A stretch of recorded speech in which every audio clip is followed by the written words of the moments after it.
In the resolution that the distinguished chairman from Mississippi, Mr. Guest, filed, he states that I engage in sexual misconduct when his own report states otherwise.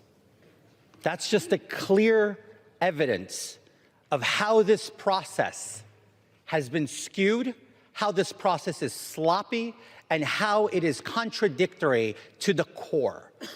The fact that in the report, it states that that was not the case, but they still bring it to the floor of the House of Representatives shows you the lack of respect for one's reputation.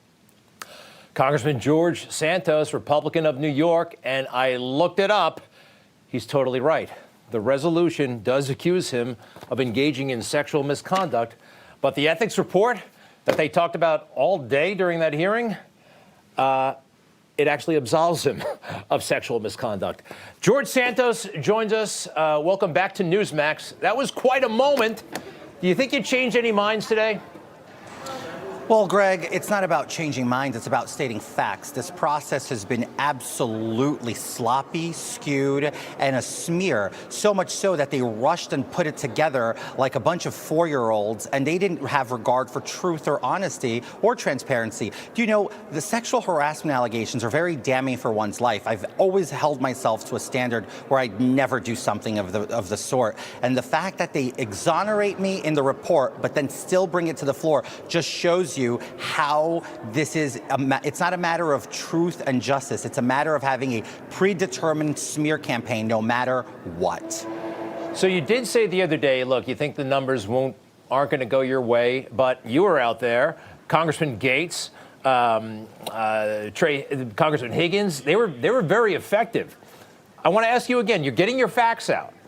Are people coming up to you and saying, you know what, I may have been wrong about some of this. I think you're getting railroaded here. Something's not adding up. Have you heard any of that, or do you think you're actually going to be kicked out?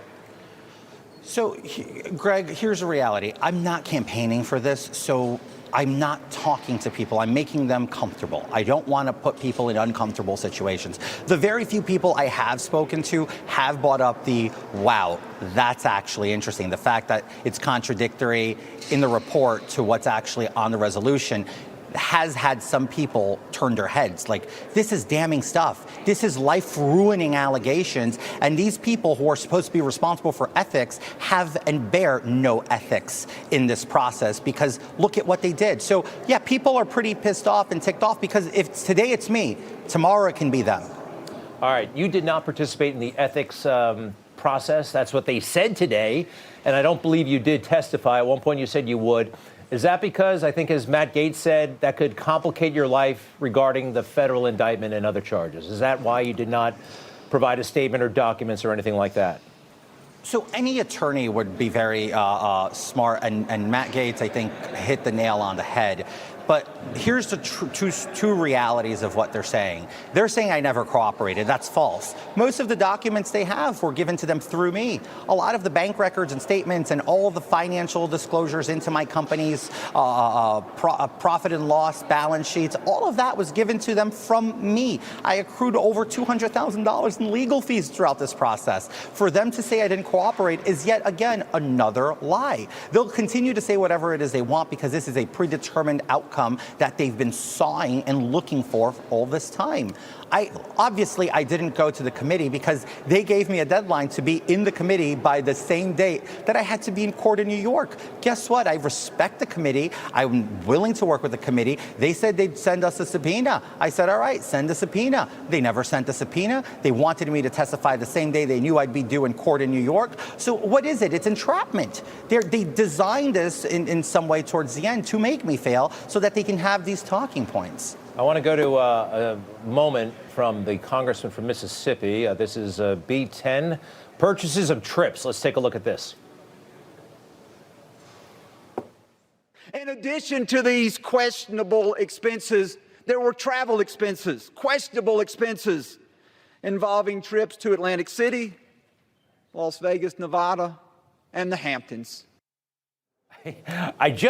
Questionable. You can raise questions, but it's not, is that something you get expelled for? They did acknowledge that this is, if you go down, this is unprecedented.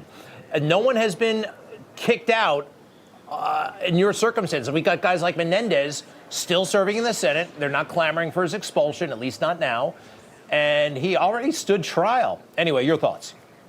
Well, here's my thoughts. I was campaigning and raising money across the whole country. Just look at where the donations were coming from the entire country. I was traveling on campaign business at all times. I spent very little time with my own family throughout the last 4 years because of this process. So again, he's calling it questionable because, again, I didn't have an opportunity to go there and refute and give them what they wanted to show otherwise. But if they weren't so eager to rush this process and allow it to play out the way it does, I mean, look, there's members of Congress who had investigations open into them in 2017 and just had a resolution in 2022 that resulted in a $50,000 fine, a $125,000 FEC fine, and it's over. They move on with their lives. But these things take years. They're trying to draw conclusions in 10 months, 11 months. That just tells you it's not fair, it's not balanced, and it's not due process. That's the argument I keep making, and they try to keep defending it, but it's not true. It's out in the open. Look at Congresswoman AOC, for example, on the dress story.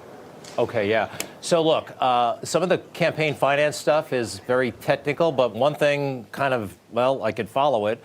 They allege, I guess it's in the ethics report, that $200,000 was in your super PAC, Redstone Strategies. They allege that you took that money from the PAC, which wasn't registered, and gave it to your, or transferred it to your personal account. Is that true?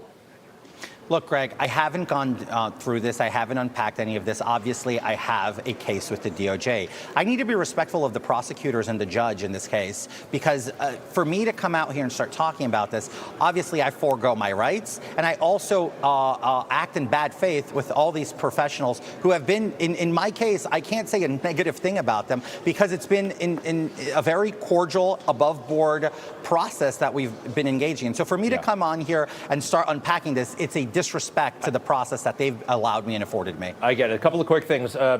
Number one, are you enjoying the notoriety? I mean, you're a freshman congressman still, and we see, reporters from all over the world following your every move. Have you enjoyed any of that? Just a little bit? No.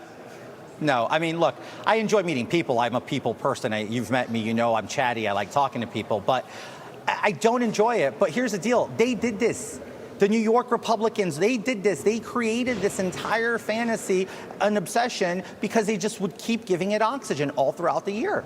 Now they want to capitalize off of the notoriety they gave me at all costs, because still till this day, most people in America couldn't point out most of them in a lineup if their lives depended on it.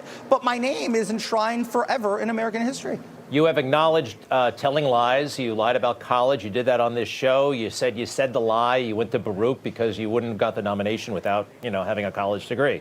I don't think anybody voted for you because you did or did not go to Baruch, by the way. But I guess it comes down to you have any regrets in all of this? You must. Absolutely. Look, Greg, if I didn't have regrets, I'd be an arrogant person and a glutton for punishment. If I can do a lot different, I do a lot different. I'd associate with different people. I'd stay away from some, and I would have just followed different processes and better guidance. Unfortunately, that's not the case. I can't change the past, but I can change the future. And I can start by just, acknowledging my mistakes and moving forward with my life. If you want to be president like Joe Biden someday, you got to start lying a lot more, all right? By my count, he's about 1.5 million lies ahead of you. Look, George Santos, what an interesting spot to be in. Good luck. Thank you for being with us. Thank you, Greg. I appreciate you.